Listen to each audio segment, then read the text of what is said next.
सुमन गांव की एक छोटी सी बच्ची थी। वह सुबह स्कूल जाया करती थी। रास्ते में उसे कर्मा चाचा मिलते थे। सुबह सुबह साइकिल पर डाकखाने जा रहे होते थे। सुमन को देखकर साइकिल रोक लेते और उसे एक टॉफी देकर कहते, मेरी बेटी आज पढ़ने जा रही है। टॉफी पाकर सुमन बहुत खुश होती। कर्मा चाचा उसके पिता के बहुत पुराने दोस्त थे। अक्सर डाक बांटने के बाद शाम को हमारे घर आ जाते थे, माँ के हाथ की चाय पीने। माँ उन्हें अपना भाई मानती थी और राखी भी बांधती थी। कर्मा चाचा बहुत मजाक करते थे। उनके घर आते ही घर में ठहाकों का दौर शुरू हो जाता था। सुबह कर्मा चाचा से टॉफी लेकर सुमन स्कूल की ओर चल दी। स्कूल में पहुंचकर उसने टॉफी अपने बस्ते में रख ली। दोपहर को टॉफी खाती हुई वह घर जा रही थी। तभी उसे कर्मा चाचा दिखो बोले, चल बेटी बैठ जा साइकिल पर, मैं उस तरफ ही जा रहा हूँ डाक बांटने। सुमन मजे से साइकिल पर बैठकर घर पहुंच गई। उसे आता देख माँ ने कहा, भैया आप कहाँ इस शैतान के चक्कर में पड़ जाते हैं। आपको दूसरे गांव जाना होता है डाक बांटने, ये तो अपने आप आ जाती स्कूल से। कर्मा चाचा ने हंसते हुए कहा, बहन मामा के होते भांजी पैदल चले यह नहीं हो सकता, मुझे तो जब भी यह मिलेगी मैं सारा काम छोड़कर इसे घर छोड़ने आ जाऊंगा। यह सुनकर माँ ने कहा, ठीक है भैया आप जानो और आपकी बेटी। बैठो आप भी खाना खा लो। कर्मा चाचा ने डाक दिखाते हुए कहा, नहीं बहन 3 गांवों में डाक बांटने जाना है। फिर वे साइकिल में पैडल मारते हुए आगे बढ़ गए। कर्मा चाचा के बारे में कुछ पता नहीं था, बस इतना पता था कि आज से 8 साल पहले ये इस गांव में आए थे, तब से यही है। इनके घर परिवार में कोई नहीं था। इस गांव के लोगों को ही अपना घर परिवार मानते थे। एक दिन सुबह सुबह सुमन की माँ बाहर खड़ी थी। तभी कर्मा चाचा दूर से आते दिखाई दिए। माँ ने उन्हें रोका और कहा, भैया सुमन को बहुत तेज बुखार है, उल्टी भी हो रही है। मैं दवाई दी थी लेकिन कोई आराम नहीं पड़ा, लगता है इसे शहर लेकर जाना पड़ेगा।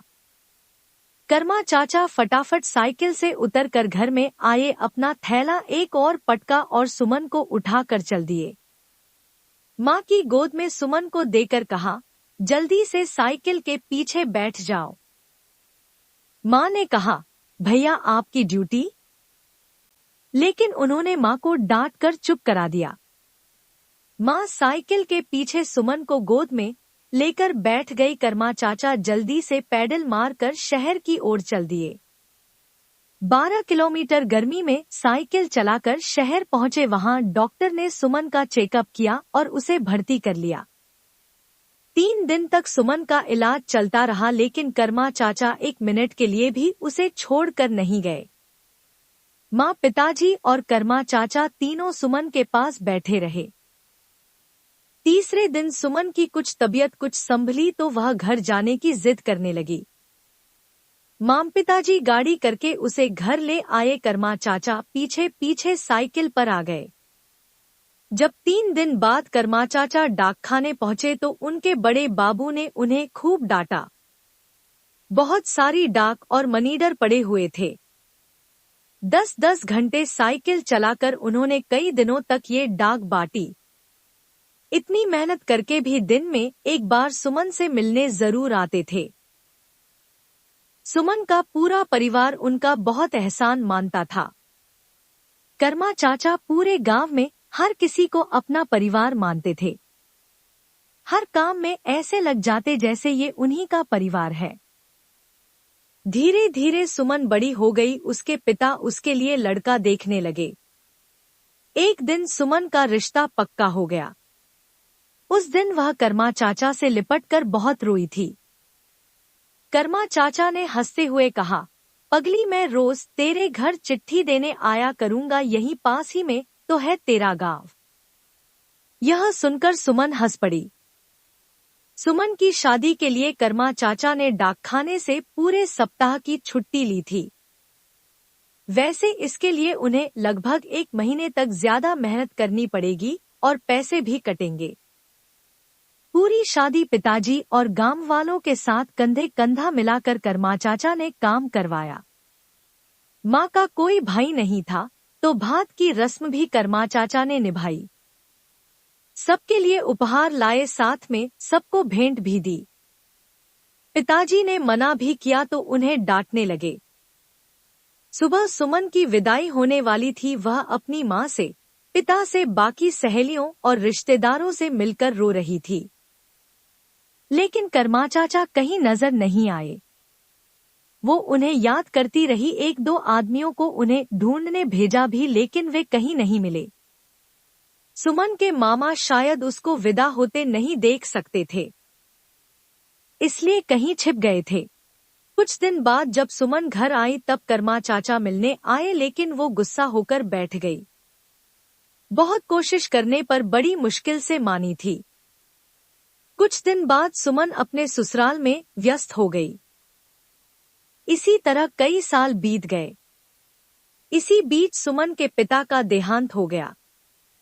सुमन जब गांव पहुंची तो कर्मा चाचा से लिपटकर बहुत रोई। कर्मा चाचा भी अब बूढ़े हो गए थे। कई साल बाद सुमन अपने 5 साल के बेटे को लेकर गांव गई। वह अपनी मां से मिलकर सीधे डाकघर की ओर चल दी, कर्मा चाचा से मिलने। लेकिन जब वहां पहुंची तो वहां कोई नया डाकिया बैठा डाक संभाल रहा था। यह देखकर सुमन घर वापस आ गई। मां से पूछा, मां कर्मा चाचा कहाँ है? क्या वो अब डाकिया नहीं रहे? मां ने बताया, बेटा बहुत बुरा हुआ तेरे कर्मा चाचा के साथ। 2 साल पहले वे डाक बांटने जा रहे थे। तभी कुछ लोगों ने उनके मनीआर्डर के पैसे छीन लिए और उन्हें मारा भी। रकम ज्यादा थी, जमींदार के बेटे ने भेजे थे। जमींदार ने गांव वालों के साथ मिलकर सारा इल्जाम कर्मा चाचा के ऊपर लगा दिया। उनकी नौकरी चली गई, साथ ही न अब पेंशन मिलेगी न कुछ और मिलेगा। अब वो गांव के बाहर मंदिर के पीछे एक खाट पर पड़े रहते हैं। कोई कुछ दे जाता है तो खा लेते हैं। मैंने बहुत कोशिश की कि वे हमारे घर आ जाए, लेकिन वे नहीं माने। बोले, सुमन के पिता होते तो जरूर आता, बहन पर बोझ नहीं बन सकता।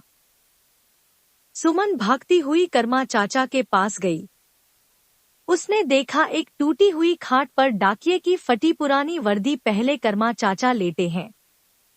हंसते मुस्कुराते हुए चेहरे की जगह झुर्रियों से भरा सूखा सा चेहरा, आंखों के नीचे काले गड्ढे। सुमन उनके पास गई तो डांटते हुए बोले, भाग यहाँ से, यहाँ मत आ, मुझे टी है, तुझे लग जाएगी। सुमन डर गई। वह दूर से कर्मा चाचा को देखती रही। कर्मा चाचा कुछ देर देखते रहे, फिर बोले, जा बेटी, मैं तो अब तुझे टॉफी भी नहीं दे सकता। मेरे पास आने की कोशिश भी मत करना। सुमन रोती हुई वापस आ गई। कुछ देर माँ के पास बैठकर रोती रही, फिर वापस ससुराल चली गई। कुछ दिन बाद उसकी माँ मिलने आई तो उन्होंने बताया, कर्मा चाचा अब नहीं रहे। एक जिंदादिल इंसान जिसने सबकी भलाई की, उसका ऐसा अंत। सबकी खुशियों की डाक बांटने वाला खुद अकेला रह गया था।